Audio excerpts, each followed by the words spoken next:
Western farms, as can be seen in this or eat sustainably produced food benefit from massive agribusiness that has its roots in the wild, wild West. The West still looms large in American mythology as the home of cowboys and gunslingers and houses of ill repute and freedom from pesky government interference, but in fact, it was probably not as wild as we've been told. Ugh, Mr. Green, why can't America live up to its myths just once? Because this is America, me from the past, home to Hollywood and Gatsby and Honey Boo Boo. We are literally in the myth-making business.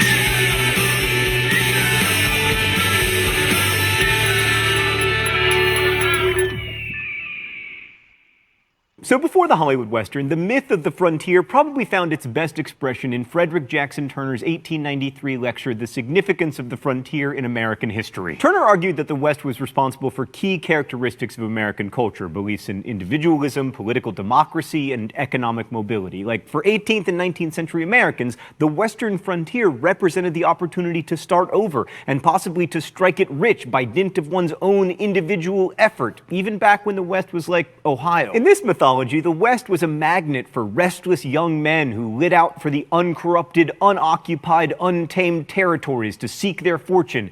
But in reality, most Western settlers went not as individuals, but as members of a family or as part of an immigrant group. And they weren't filling up unoccupied space either, because most of that territory was home to American Indians. Also, in addition to Easterners and migrants from Europe, the West was settled by Chinese people and by Mexican migrant laborers and former slaves. Plus, there were plenty of Mexicans living there already who became Americans with the Treaty of Guadalupe Hidalgo. And the whole West as a place of rugged individualism and independence turns out to be an oversimplification. I mean, the federal government, after all, had to pass the law that spurred homesteading, then had to clear out American Indians already living there, and had to sponsor the railroads that allowed the West to grow in the first place. About as individualistic as the government buying Walden Pond for Henry David Thoreau. What's that? It's a state park now? The government owns it? Well, there you go. Now, railroads didn't create the desire to settle the West, but they did make it possible for people who wanted to live out West to do so for two reasons. First, without railroads, there would be no way to bring crops or other goods to market. I mean, I guess you could dig a canal across Kansas, but if you've ever been to Kansas, that is not a tantalizing proposition. Second, railroads made life in the West profitable and livable because they brought the goods that people needed, such as tools for planting and sowing, shoes for wearing, books for putting on your shelf and pretending to have read. Railroads allowed settlers to stay connected with the modernity that was becoming the hallmark of the industrialized world in the 19th century. Now, we saw last week that the federal government played a key role in financing the Transcontinental Railroad, but state governments got into the act too, often to their financial detriment. In fact, so many states nearly went bankrupt financing railroads that most states now have constitutional requirements that they balance their budgets. But perhaps the central way that the federal government supported the railroads and Western settlement and investment in general was by leading military expeditions against American Indians,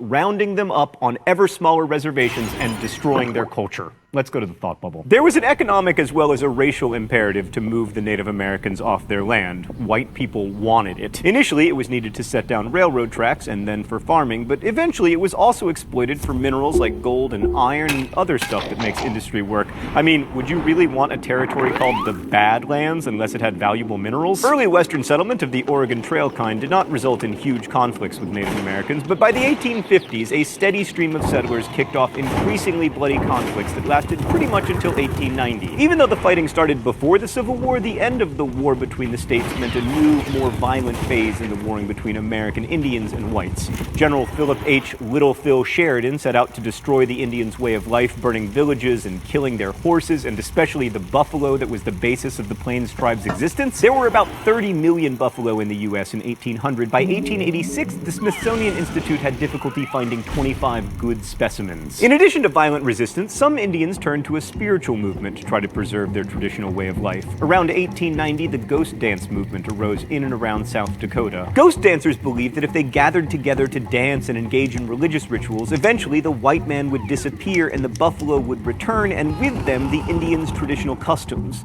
But even though a combined force of Sioux and Cheyenne warriors completely destroyed George Custer's force of 250 cavalrymen at Little Bighorn in 1876, and Geronimo took years to subdue in the Southwest, Western Native Americans Americans were all defeated by 1890, and the majority were moved to reservations. Thanks, Thought Bubble. Boy, this Wild West episode sure is turning out to be loads of fun. It's just like the Will Smith movie. All right, Stan, this is about to get even more depressing, so let's look at like some pretty mountains and western landscapes and stuff while I deliver this next bit. So in 1871, the U.S. government ended the treaty system that had, since the American Revolution, treated Native Americans as if they were nations. And then, with the Dawes Act of 1887, the land set aside for the